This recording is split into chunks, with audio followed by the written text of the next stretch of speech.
छत्रपती शिवाजी महाराजांचा 351वा शिवराज्याभिषेक सोहळा। रायगडावर विविध कार्यक्रमांचं आयोजन। छत्रपती संभाजी महाराज आणि शहाजीराजे छत्रपती यांच्या उपस्थितीत सोहळा पार पडला। रायगडावर अखिल भारतीय शिवराज्याभिषेक सोहळा समितीकडून महत्त्वपूर्ण तयारी। गडावर 5 लाखाहून अधिक शिवभक्त दाखल होणार असल्याची माहिती। रायगडावर होणाऱ्या शिवराज्याभिषेक सोहळ्याच्या पार्श्वभूमीवर पोलीस अधीक्षकांकडून संपूर्ण खबरदारी। रायगडावर येणाऱ्या शिवभक्तांनी सूचनांचं पालन करणं गरजेचं, पोलीस अधीक्षकांची माहिती। लोकसभा निवडणुकीतील पराभवानंतर राष्ट्रवादीच्या अजित पवार गटाची मुंबईत तातडीची बैठक। बैठकीसाठी पक्षाच्या सर्व आमदारांना पाचारण। महाराष्ट्रातील भाजपच्या पराभवाची जबाबदारी स्वीकारत देवेंद्र फडणवीसांचं उपमुख्यमंत्रीपद सोडण्याचं सुतोवाच। केंद्रीय नेतृत्वाला पदातून मोकळं करण्याची विनंती करणार। देवेंद्र फडणवीसांची पत्रकार परिषदेतून माहिती। संविधान बदलणार असा जो प्रचार केला गेला त्याचा महाराष्ट्रात फटका बसला। महाराष्ट्रात अपेक्षित यश मिळालं नाही। पत्रकार परिषदेतून फडणवीसांचं वक्तव्य।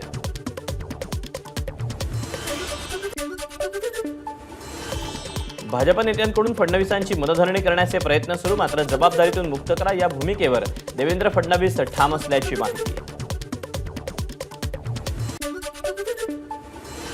निवडणुकीसाठी सगळ्यांनी मिळून काम केलं, त्यामुळे यश अपयश ही सगळ्यांची जबाबदारी। अजित पवार, फडणवीस आणि मी एकत्र काम करणार आहोत। एका पराभवानं आम्ही खचून जाणारे नाहीत। मुख्यमंत्री एकनाथ शिंदेंची प्रतिक्रिया। मुख्यमंत्री एकनाथ शिंदे यांची फडणवीसांची फोनवरून चर्चा। फडणवीसांनी घेतलेल्या निर्णयासंदर्भात फोनवरून बातचीत केल्याची माहिती।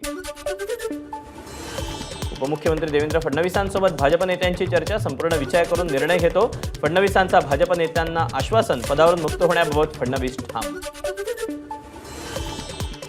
उपमुख्यमंत्री देवेंद्र फडणवीसांनी सरकारमध्ये राहून मदत करण्याची गरज। फडणवीसांच्या नेतृत्वात भविष्यात यश मिळेल। भाजप प्रदेशाध्यक्ष चंद्रशेखर बावनकुळेंची प्रतिक्रिया। फडणवीसांच्या नेतृत्वात भाजपनं यश संपादन केलं होतं, आता अपयश झाल्यानं ते व्यथित झाले असतील। नैतिकता म्हणून पदावरून मुक्त होण्याचं वक्तव्य त्यांनी केलं असावं। सुनील तटकरेंची प्रतिक्रिया। फडणवीसांबाबत महाराष्ट्रात नकारात्मकता असल्यानं भाजपला फटका। कारवाईच्या भीतीनं फडणवीसांनी उपमुख्यमंत्री पदावरून मुक्त करण्याची केंद्रीय नेतृत्वाकडे विनंती केली। सुषमा अंधारेंचं मत। कुणीतरी जबाबदारी घेणं गरजेचं होतं, ती फडणवीसांनी घेतली। काहीतरी चुकल्याची जाणीव त्यांना झाली हे महत्त्वाचं। मोदींनी 400 पारचा नारा देऊन भाजपला तोंडघशी पाडलं। पृथ्वीराज चव्हाणांचं वक्तव्य। लोकसभा निवडणुकीतील सुमार कामगिरीमुळे देवेंद्र फडणवीसांचं राजीनाम्याचं नाटक। काँग्रेसचे मुख्य प्रवक्ते अतुल लोंढेंचा फडणवीसांवर हल्लाबोल। देवेंद्र फडणवीस हे मोठे नेते आहेत। लोकसभेचा जो निकाल लागला तसाच निकाल विधानसभेला लागेपर्यंत त्यांनी थांबावं। पळून जाणारे ते नेते नाहीत। विजय वडेट्टीवारांचा खोचक टोला। राज्यातल्या राजकारणाला लोक कंटाळे। अनेक गोष्टी महाराष्ट्राच्या मनाला लागल्या। लोकसभेसाठी फडणवीसांनी पूर्णपणे काम केलं, मात्र आता त्यांनी केलेलं वक्तव्य तो त्यांचा निर्णय। जयंत पाटलांचं मत।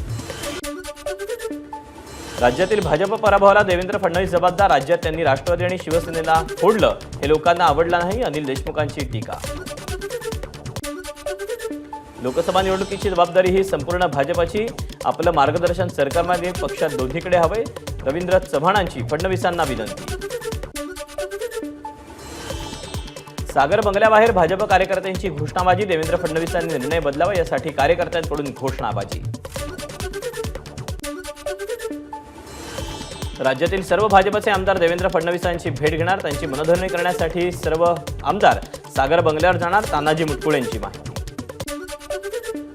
राज्यातील पराभव ही केवळ फडणवीसांची नाही तर आमचीही सामूहिक जबाबदारी। सर्व कार्यकर्ते कमी पडले, त्यामुळे फडणवीसांनी राजीनामा न देता सरकारने संघटनेकडे लक्ष द्यावं। भाजप कार्यकर्त्यांची भावना। मुंबईतल्या कलानगर परिसरात रत्नागिरी सिंधुदुर्ग विजयी उमेदवार नारायण राणेंचे पोस्टर। राणेंच्या समर्थकांकडून बॅनरबाजी। मातोश्री समोरच्या राणे समर्थकांच्या पोस्टरला शिवसैनिकांचं उत्तर। राणेंच्या पोस्टर शेजारी शिवसैनिकांनी लावला पोस्टर। पोस्टरमध्ये दिल्लीचे तख्त राखतो, महाराष्ट्र माझा असा उल्लेख। लोकसभेच्या यशानंतर राष्ट्रवादी काँग्रेस शरदचंद्र पवार पक्षाचा वर्धापन दिन 10 जूनला अहमदनगरमध्ये साजरा होणार। पक्षातील वरिष्ठ नेते राहणार उपस्थित। साताऱ्याचे नवनिर्वाचित खासदार उदयनराजे आणि शिवेंद्रराजेंमध्ये भेट। उदयनराजेंकडून शिवेंद्रराजेंचे आभार आणि एक छोटंसं गिफ्ट। मुंबई उत्तर पश्चिम मतदारसंघातील मतमोजणी प्रक्रिया निवडणूक आयोगाच्या नियमावलीनुसारच निवडणूक निर्णय अधिकाऱ्यांची माहिती रवींद्र वायकर आणि अमोल कीर्तीकरांमध्ये लढत होती। मुंबई उत्तर पश्चिम मतदारसंघात ईव्हीएमची मतमोजणी परत करण्यासाठी ठाकरे गट न्यायालयात जाणार, सुषमा अंधारे यांची माहिती। अमोल कीर्तीकरांचा 48 मतांनी पराभव होईल असं कधीही वाटलं नाही। संदीपान भुमरेंनी 80 कोटी रुपये वाटले, मी कायम पक्षाची एकनिष्ठ राहिलो तरीही लोकांनी फुटलेल्यांना मतदान केलं याचं वाईट वाटतं, चंद्रकांत खैरेंची खंत।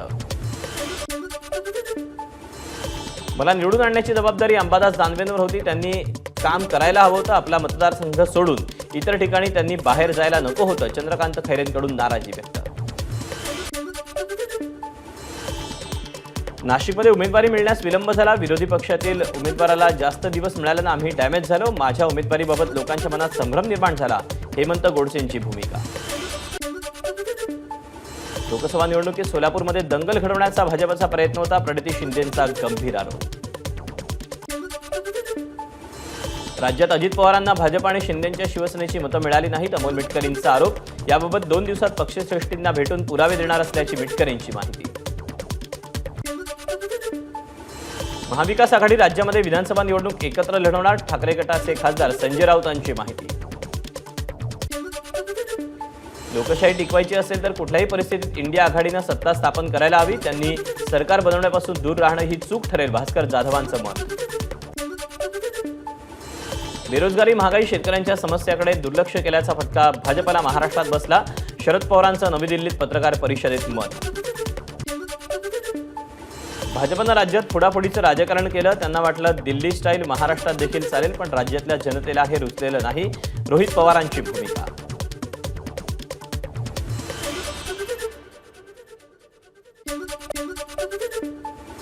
उद्धव ठाकरेंनी कणकवलीत सभा घेऊन नारायण राणेंना जेवढ्या शिव्या दिल्या तेवढं मताधिक्य वाढलं, नितेश राणेंची उद्धव ठाकरेंवर टीका। सांगलीत काँग्रेसला तिकीट मिळू नये यासाठी अनेकांनी कटकारस्थानं केली, योग्य वेळ आली की सगळं काही सांगणार, विशाल पाटलांच्या विजयानंतर प्रतिक्रिया देताना विश्वजित कदमांचं वक्तव्य। विधानसभा निवडणुकीत सांगली जिल्ह्यात मवियाला एकूण 6 ते 7 आमदार निवडून आणू, विश्वजित कदम यांची भूमिका, तर विशाल पाटलांना नाईलाजानं अपक्ष लढावं लागलं, कदम यांची माहिती।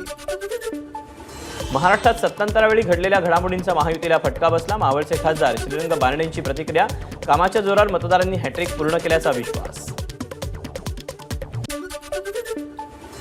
देशातली बेरोजगारी, शेतकऱ्यांबाबत अनास्था, गलिच्छ राजकारणामुळे लोकांमध्ये नाराजी, त्यांचा राजकारणावरचा विश्वास उडाला म्हणून इंडिया आघाडीला भरपूर मतदान झालं, अमित देशमुखांचं मत।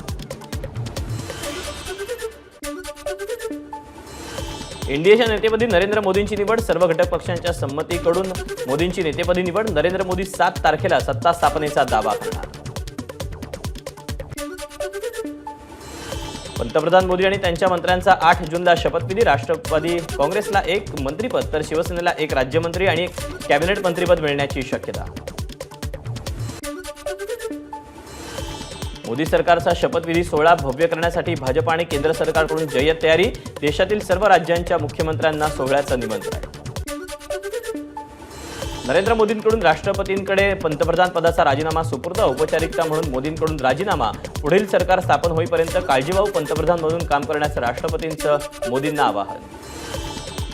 इंडियाच्या बैठकीला 16 पक्षांच्या 19 नेत्यांची उपस्थिती, पंतप्रधान मोदी, अमित शाह, राजनाथ सिंग, जे पी नड्डांसह इतर 15 पक्षांच्या प्रमुखांनी बैठकीला लावली हजेरी। इंडियाच्या खासदारांची 7 जूनला बैठक, संसद भवनात बैठक संपन्न होणार, एनडीए शासित राज्यांचे मुख्यमंत्री, उपमुख्यमंत्री आणि पक्षाचे अध्यक्ष राहणार उपस्थित। दिल्लीमध्ये काँग्रेस अध्यक्ष मल्लिकार्जुन खरगेंच्या निवासस्थानी इंडिया आघाडीची बैठक, काँग्रेस, समाजवादी, आप आणि डाव्या पक्षांच्या नेत्यांची बैठकीला हजेरी।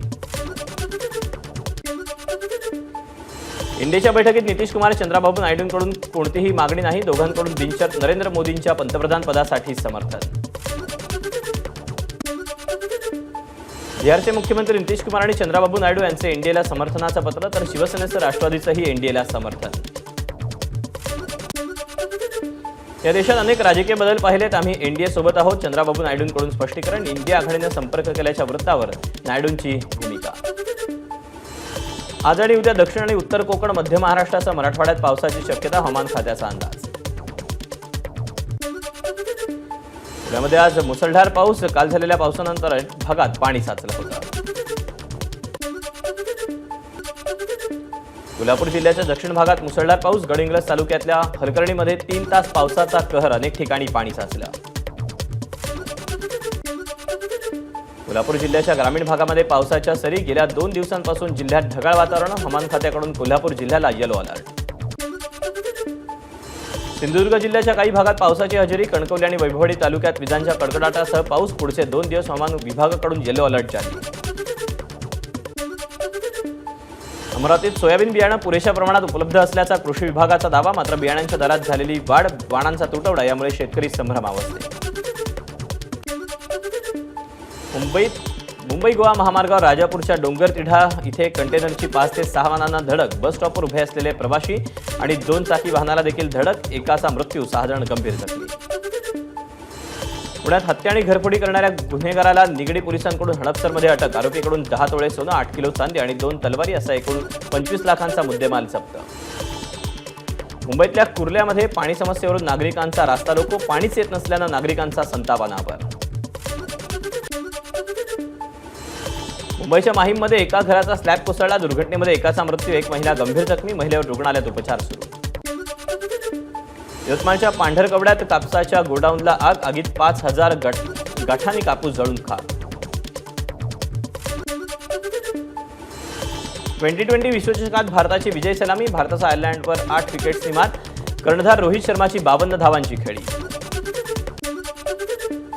T20 विश्वचषकात भारताच्या पहिल्या सामन्यात रोहित शर्माचा ऐतिहासिक विक्रम. सामन्यात 3 षटकार मारून आंतरराष्ट्रीय क्रिकेटमध्ये 600 षटकार पूर्ण करणारा पहिला खेळाडू ठरला. नवी दिल्ली एअरपोर्टवर MK स्टॅलिन आणि चंद्राबाबू नायडू यांची भेट. भेटीदरम्यान चंद्राबाबू नायडू यांच्या स्टॅलिन यांना शुभेच्छा. अमेरिकेचे राष्ट्राध्यक्ष जो बायडेन यांच्याकडून नरेंद्र मोदींचं आणि एनडीएचं अभिनंदन. अमर्याद सामर्थ्याचे भविष्य साकार करत असताना आपल्यातली ही मैत्री वाढत आहे. जो बायडेन यांची एक्सवर पोस्ट. ब्रिटनचे पंतप्रधान ऋषी सुनक यांच्याकडून मोदींना शुभेच्छा. ब्रिटन आणि भारतामध्ये चांगले संबंध आहेत. हे संबंध यापुढे देखील राहतील. ऋषी सुनक यांची एक्सवर पोस्ट.